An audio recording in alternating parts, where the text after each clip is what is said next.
Tiwala pa rin si Pangulong Aquino kay PNP Chief Director General Alan Purisima.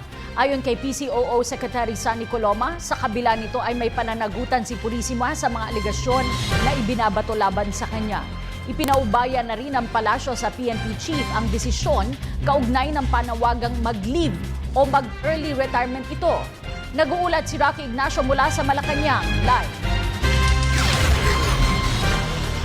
Salamat, Cathy. Pangulong Aquino kay PNP Chief Director General Alan Purisima. Magkagayunman niliwanag ng palasyo na accountable pa rin si Purisima sa kanyang mga aksyon kaugnay ng public service. Nananatili ang tiwala ni Pangulo Aquino kay Philippine National Police Chief Alan Purisima. Magkagayunman binigyan din ng Malacanang na katulad ng iba pang opisyal ng pamahalaan accountable o may pananagutan si Purisima kaugnay ng mga aligasyong ibinabato sa kanya. Nauna nang kinasuhan ng plunder at graft si Purisima sa Office of the Ombudsman kaugnay na umano'y tagong yaman at ang pagpapatayo ng official residence ng PNP Chief sa loob ng Camp Crame. I would like to reiterate my statement that like all public officials, General Purisima is accountable for his actions. So, lahat po kaming naglilingkod, may accountability po, may pananagutan po sa lahat ng umiiral na batas natin. Nasa pagpapasya po ng bawat lingkod bayan kung yung kanyang particular na action ay katanggap-tanggap o hindi katanggap-tanggap before the bar of public opinion.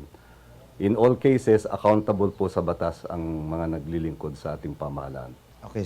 Nag-usap na sina Pangulo Aquino at Purisima nitong Lunes. Ayon kay Coloma, sinabi ng Pangulo kay Purisima na ibunyag ang buong katotohanan, partikular na sa usapin ng SALN. Sa aking pong pagkaunawa ay nagkausap ang ating Pangulo at si General Purisima at nagkaroon siya ng pagkakataon na salaysay sa ating Pangulo hinggil do sa iba't ibang mga usapin na nalathala sa ating mass media hinggil doon at doon naman sa kanilang pagtatalakayan, siyempre sinabi lang naman ng Pangulo sa kanya na kinakailangang ibunyag niya ang buong katotohanan hinggil sa mga usapin na naiharap, lalong-lalo na yung patungkol sa kanyang Statement of Assets, Liabilities, and Net Worth.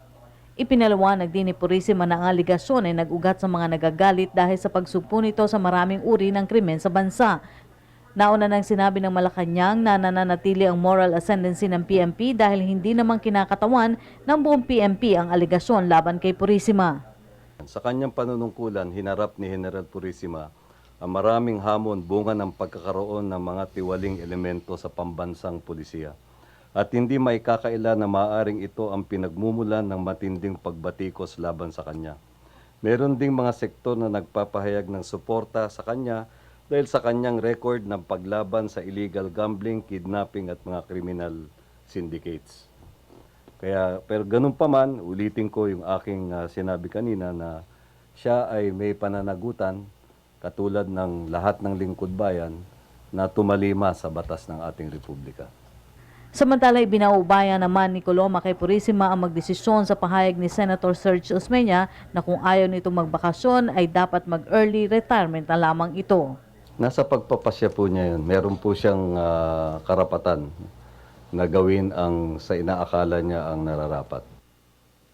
Samantala, Cathy, pinatawag ni Executive Secretary Paquito Ochoa si General Purisima para alamin ang inilalatag na security measures para naman sa pagdating ni Pope Francis sa susunod na taon dito sa bansa. At yan po ang ating pag-uulat mula dito sa Malacanang sa tulong ng RTVM. Ako po si Rocky Ignacio para sa Telebisyon ng Bayan. Maraming salamat kasamang Rocky Ignacio.